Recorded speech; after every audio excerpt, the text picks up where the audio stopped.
One of the questions that comes up a lot for bookkeepers and accountants is how are we supposed to use AI in a way that's secure for our firms and our clients?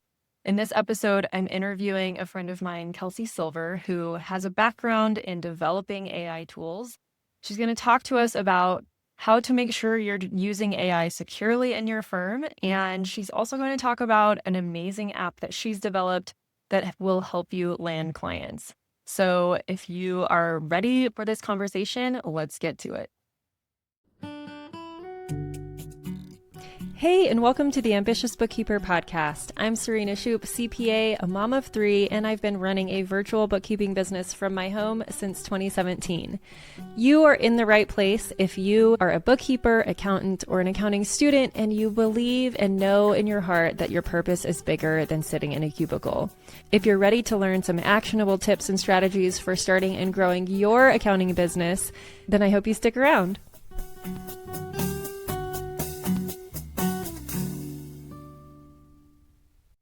Welcome, Kelsey, to the Ambitious Bookkeeper podcast. I'm so excited. We finally made this happen. Yay! How are you? I'm doing well. Thank you so much for this opportunity. I'm always excited to chat with you, but being able to include so many more people in the conversation is going to be super cool today. Yeah. So little background for the audience. Kelsey and I are in a mastermind together, and she was smart enough to reach out to me.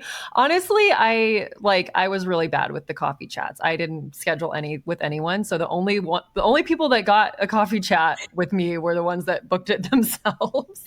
And as an extreme introvert, I was very proud of myself for that. Okay. Yeah. But I was pleasantly surprised when we got on the phone. You have an app that you built, which we'll get into, but it also has an AI component. And I knew that just having this whole conversation for my audience here would be really relevant since they're all bookkeepers and accountants. And a lot of people are wondering, like, how do we use AI and make sure it's secure? And you have a lot of background knowledge on this. So without further ado, I'm going to let you actually introduce yourself and your business, and then we'll go from there. Sure. Thank you so much. So, hi, everybody. The first thing I want to preface this with is I know regulations are really tough. And I know that because I'm a licensed couples and family therapist. And so privacy and respecting the person that we're working with are really, really important. So I'm really excited to have this conversation with you today, Selena. I mean, there's so much for us to talk about when it comes to how do we protect not only ourselves, but the people that we're working with. So first, let me tell you a little bit about me, because I don't know that we've chatted about this before. So I started as a therapist, and I originally wanted to be a organizational psychologist, but I was too busy planning my own wedding and forgot to take the GREs. So I ended up trying to find someone who would take me, a little lonely me, and the couples and family therapy program at my alma mater said, you know what, your dissertation in undergrad was really freaking cool. Why don't you come in? And it was about couples that play video games together, stay together, because my partner and I met in a video game. And so I specialized in adolescent females who had experienced sexual assault and resulted in substance use. And I'm sure you can imagine that burns you out pretty darn quickly. Yeah. And as I was about to step away from therapy, my organization asked if I would like to help that same population, but from the other side.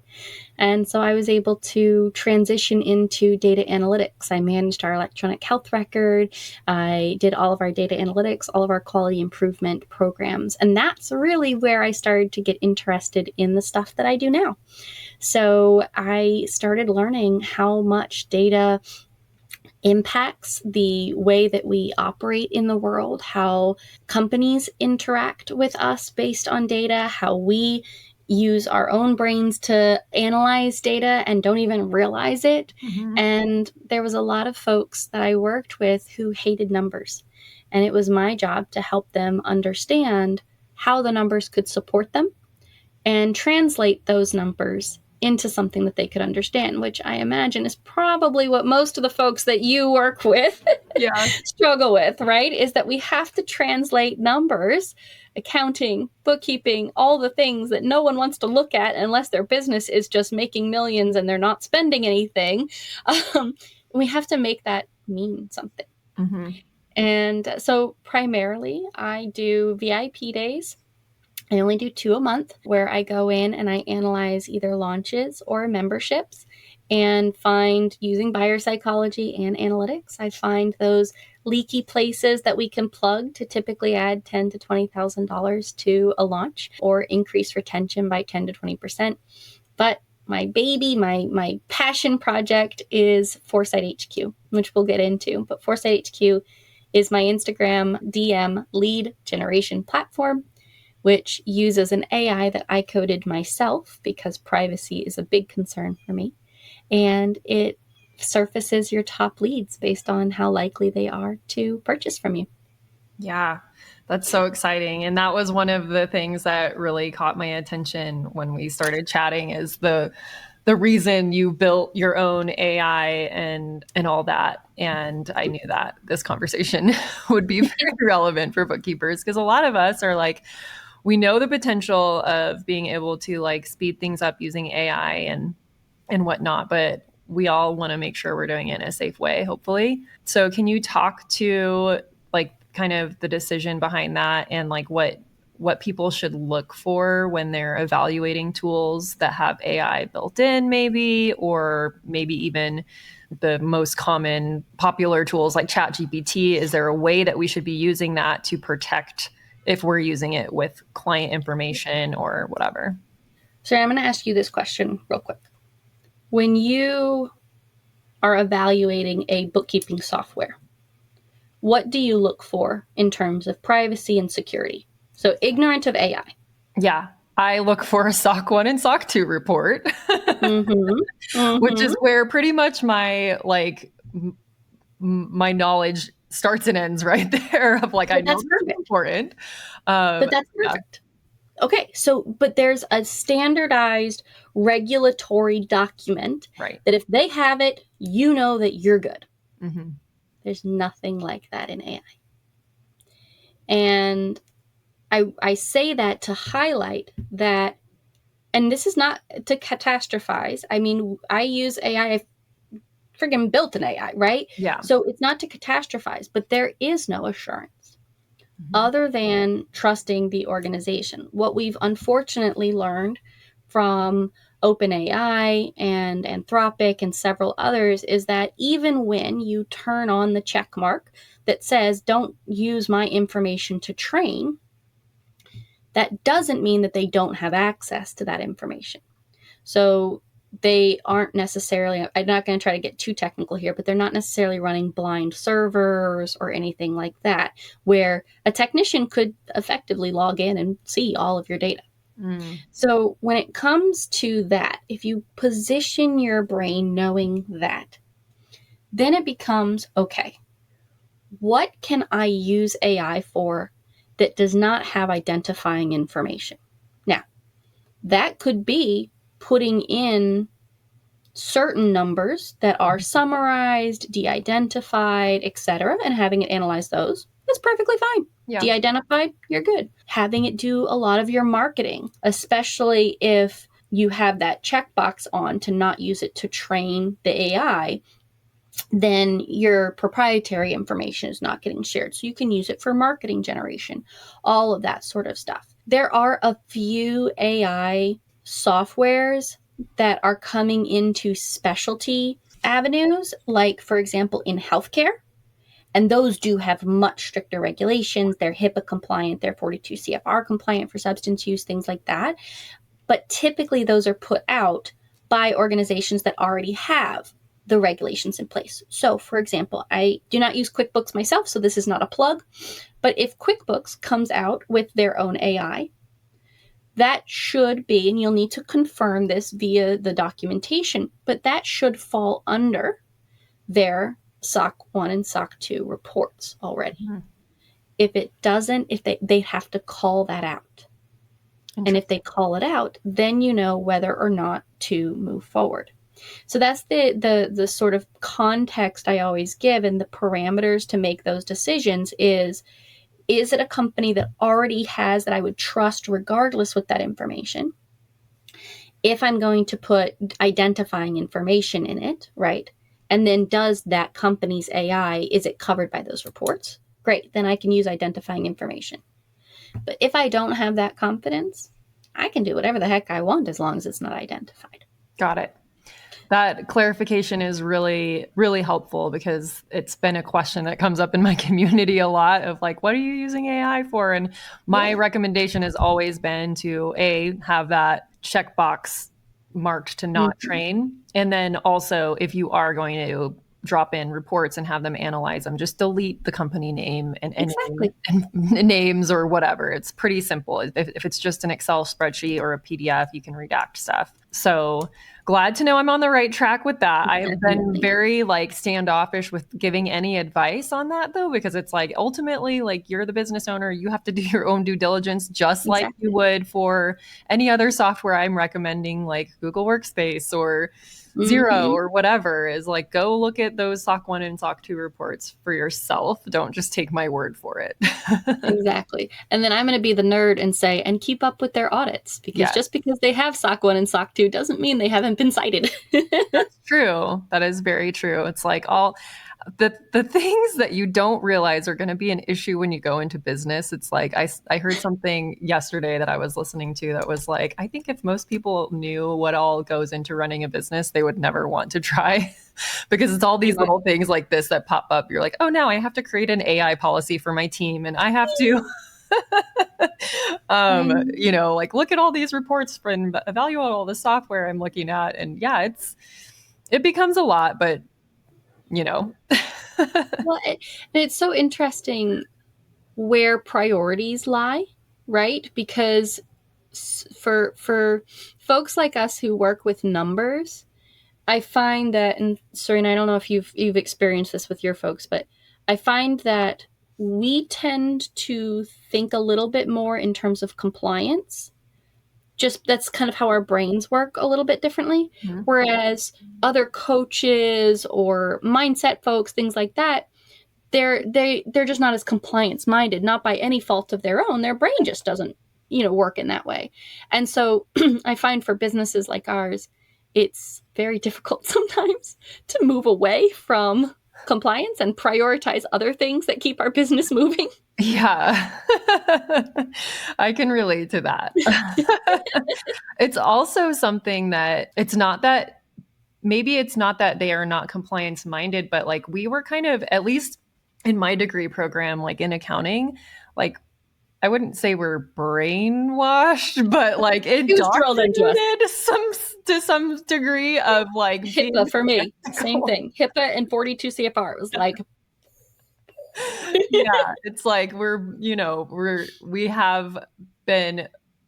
It was a repetitive thing throughout our degree of having that professional skepticism and like being very compliance minded, which accounting is a great field for people pleasers. Oh yeah. Yep. Because we want to follow all those boxes and feel very good about yourself. But yeah.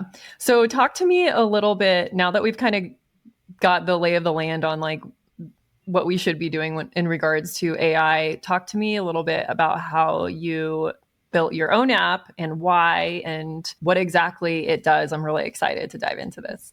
Yeah. This is my little passion project. And I say little, but it's little.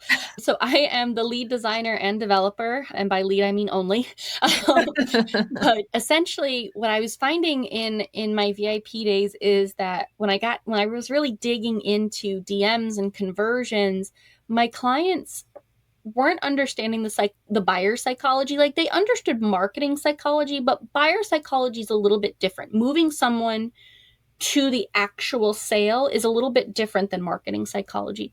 And I was realizing they were following up on all these browsers and sort of researchers, but then leaving the buyers them hanging, or the potential buyers. It's like, no, I got to fix this.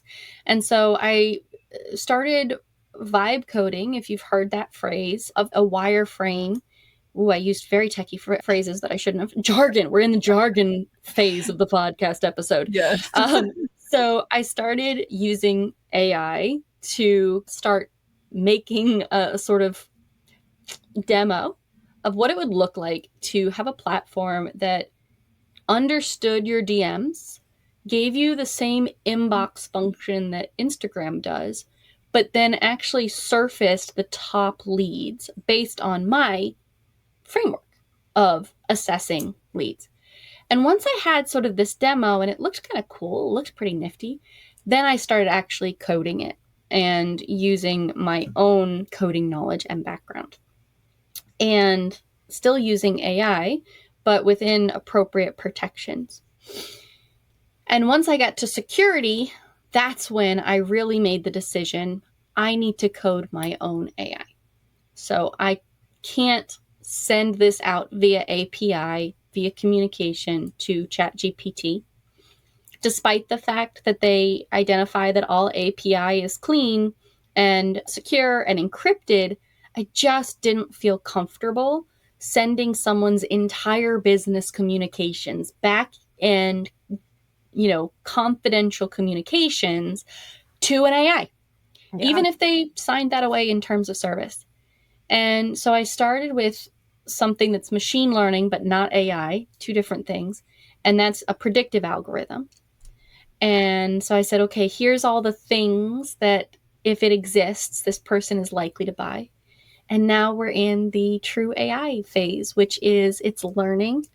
As people log conversions, it's improving the algorithm. It's starting to understand intent and explore phrases and the way people ask questions. And I have control of it in the sense that I'm not relying on what another AI has been trained on. It's actually learning from these business conversations. But I'm very clear with my statements that it's not producing anything. It's not giving you hints as to what you should respond with. So it's not using that information for anything other than scoring. And that was also very important for me. It's not what's called generative AI. It doesn't generate phrasing. And so there's no risk of plagiarism or sort of copyright infringement or even just proprietary information usage. And when I do go live with suggestions, it's going to be only from your own successes. So that is a roadmap item, but it's only going to be suggested from your own information. It's generative AI, but from an identified data set at that point. And so those are some of the ways that I'm, guaranteeing that privacy and that progression through what people expect from AI, but without compromising the integrity of the business. Yeah. Okay, I have a couple logistical questions. I always try to think of like what is someone in the audience maybe thinking. You brought up the point of machine learning versus AI, which is something like machine learning has been in our bookkeeping software for probably 10 plus years. Exactly. And so like y'all are already using it, especially if you're Zero does it really well. So that's just a little side note that I was like, exactly. And then the other thing that I was going to ask, because you mentioned that it's a DM platform. So is it something that potentially, like if people are familiar with ManyChat, would it replace ManyChat, or is it something you would have alongside of it? So as of right now, with the current iteration, and I'm pretty committed to this, it is the step after ManyChat. So it is the human connection after the automation. So there's no automation currently in ForesightHQ. It may eventually get added in, we'll see, but I'm pretty committed to focusing on the human connection aspect. And I also recognize that people have VAs that do a lot of that connection. So the starter plan gets 2 seats, which I know is unusual for a software as a service, because I know that, so many of us aren't able to be in our DMs, so to speak, all the time. Yeah. And so it really was important to me that you could bring someone in to help you without having to pay a different tier. But essentially, the way that a lot of folks are using it is they've used ManyChat. They're getting overwhelmed with the number of DMs they get from ManyChat, and they can't scroll fast enough in reality to weed out who was just getting their freebie or getting on their email list and who actually sent a follow-up message. And this was born out of, I actually had my credit card ready to purchase someone's one-on-one offer. Like, we're talking not cheap. Had my credit card ready, sent them a message asking for the link. But just like, I didn't even use the word link, but their ManyChat fired off because they had programmed it wrong. And their ManyChat fired off and they just ignored me. Because to them, the DM was just a ManyChat response. Because if they scroll, you know how you see that little blurb? And to them, it just looked like a ManyChat response. And so they lost that $997 that I was about to pay because they didn't have it surfaced. So one of the first things I made sure ForesightHQ could do is sort out automation versus people that had either sent a different message than the automation or had sent a message after the automation. Awesome. And then as far as like, you said that you're tracking conversions by like the person whose business it is. They're going in and logging a conversion. Mm-hmm. And I'm thinking through like my own sales process for my firm where a conversation may start in the DMs, but then it's like the next step is to get them on an actual call, which may or may not be everyone's intent. But at that point, do you like go into the system and say, okay, they booked the call. And then after that, you then update it again with like, we booked the client or we lost the client or whatever? You can. So that's kind of the fun part. Right now, it's just a conversion. There is a price point and you can add. So it's a conversion to what product? And it's labeled as product, but a lot of folks are using it for book to call, or some folks are using it for just strictly sales, but some folks are also using it for collabs, collaborations. And if especially like brand collaborations, whether they're paid or not. And so right now, all the system is looking at is, did you log that something converted? And it is assigning a price point. So if it converted to book a call, you just put that price point to 0. And then if it sees that you actually booked the client and there's a $10,000 price point to it, now it's going to say, okay, so not only did we get here, but then we got here. Mm-hmm. And it's going to analyze that first conversation to start seeing what's the difference with that client compared to the client where we only got to book a call and we never got to the actual booked client. And that's, again, the joy of having that proprietary AI is I can start to have it tease out those nuances that you wouldn't otherwise be able to get. Yeah. Do you have the capability to where it not only analyzes the conversation, but like the profile of the person? Not at this time. Okay. I have about a 6-month roadmap. I keep saying we. It's still just me, but I use the royal. I mean, I ask my brother-in-law for help sometimes, so I guess we'll count him. But, but so I have about a 6-month roadmap. So within the next 3 months, the roadmap is really about bringing in comments and other interactions. So seeing if lurkers are leads or interactions are leads for you, and that way it improves the prediction that way.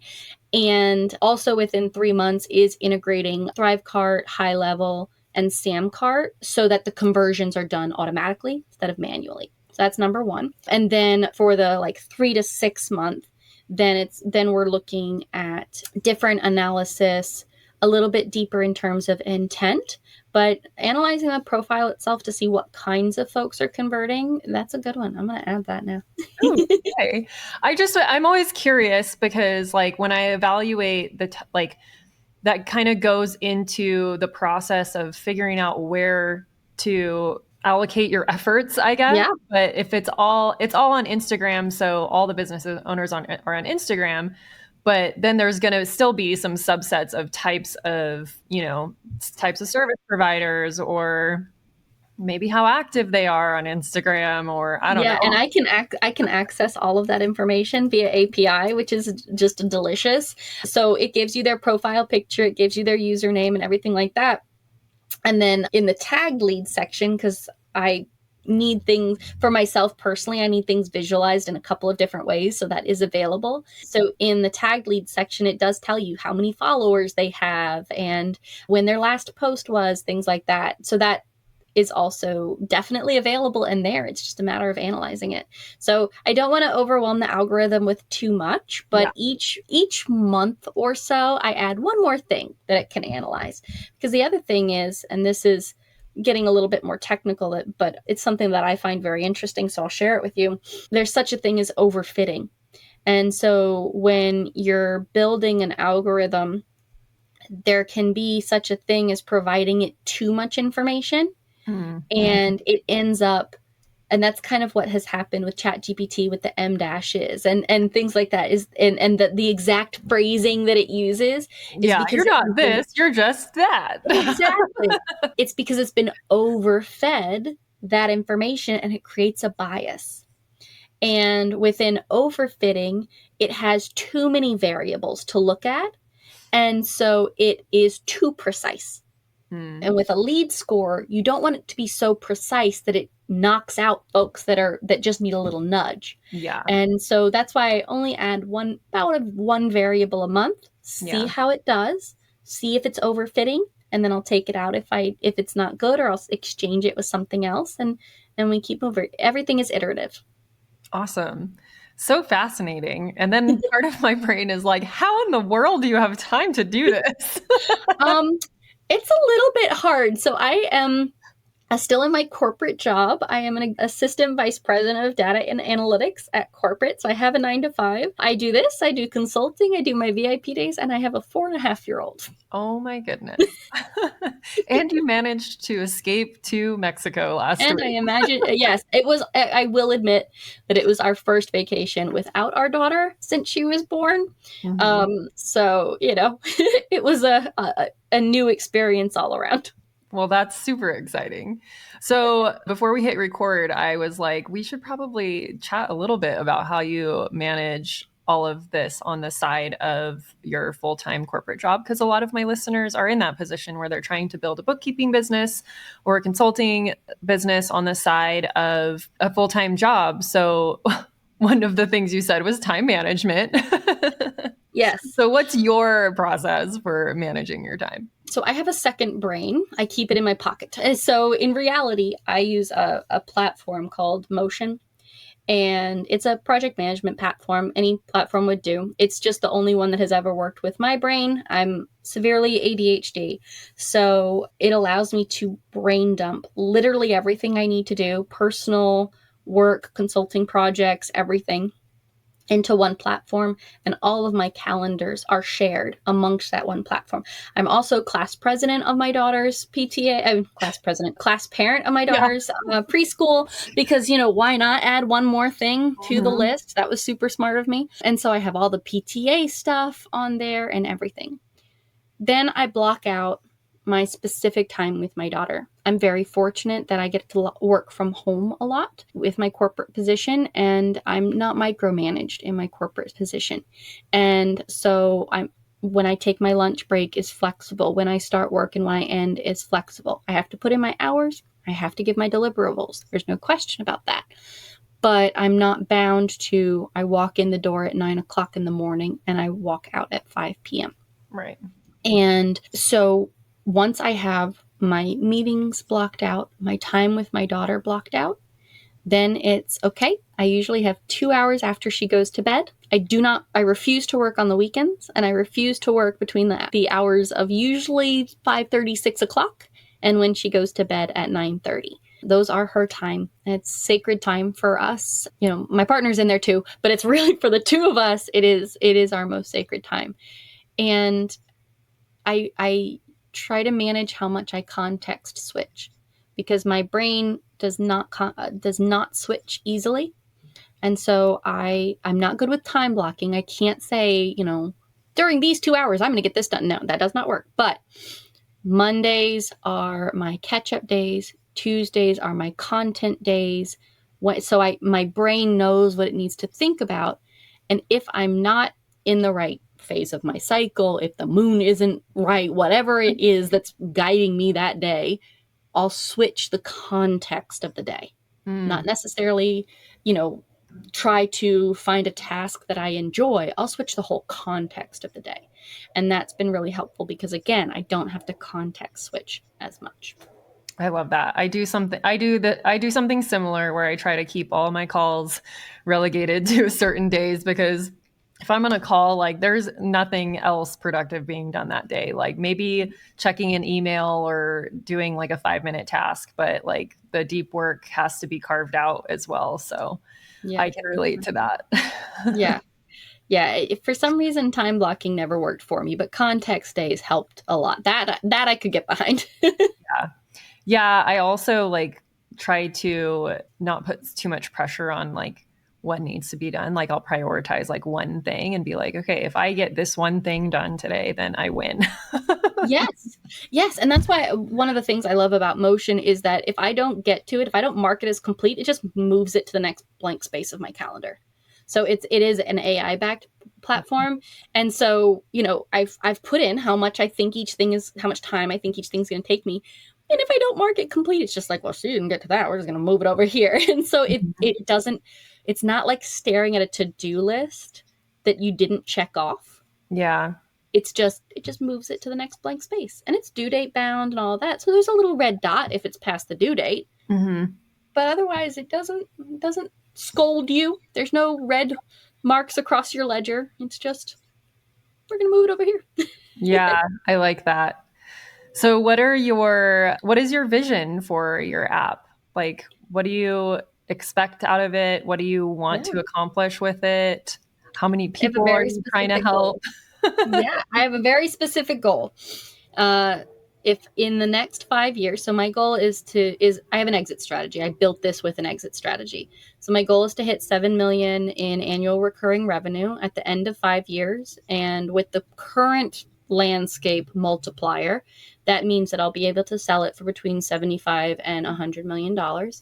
That seems crazy but that's what the multiplier is for a platform like this, which is great. And so, so the goal is over the next 5 years to just funnel everything into it to get to 7 million annual revenue and ship on out. And then I can just spend my time with my daughter. Yeah, that's awesome. I was going to ask, I was like, how do I ask this question without being like, are you looking to sell? Yeah. But I love that because, it's very smart. And the fact that, you're getting it to where it is generating revenue before you sell it and you're bootstrapping is, kind of unheard of. Yeah. Fast, we're slow but steady, right? Slow but steady. Yeah. And you're doing it on the side of a full-time job. Most people that build an app, it is their full-time job. So kudos. Thank you. What is the saying? If you want something done, ask a busy mom. Oh yeah. Oh, that's the truth. Yep, exactly. We will find the straightest line to get there, right? Yep. The shortest distance is a straight line. Yeah. Yep. Okay. So usually whenever I have like a business owner on rather than a bookkeeper, I like to ask a question so that like the bookkeepers who are listening can get some insight to, different business owners and how their brains work and what they find valuable. So I'm not sure if you have a bookkeeper or if that's something you do yourself, probably because you like numbers. But if you were to work with a bookkeeper, what would be something that they could do that would make it worth it for you to hand that over and like feel like you've gotten your value? Well, I talk a lot, so I'm going to try to keep this short, but it might not be. That's okay. I will be handing this over once I hit that threshold to need to file as an S corp. Yeah. And I've got a number in my head of what that is, right? And then I'll be handing it over because I also don't want to do the taxes. Not that every bookkeeper does taxes, fully aware of that. But because I know that that's a sticking point for a lot of people. But for me, it would be making sure that I was very clear on likely a monthly basis what money was coming in, what money was going out, but with additional information behind that. I love someone who is not afraid to tell me their thoughts.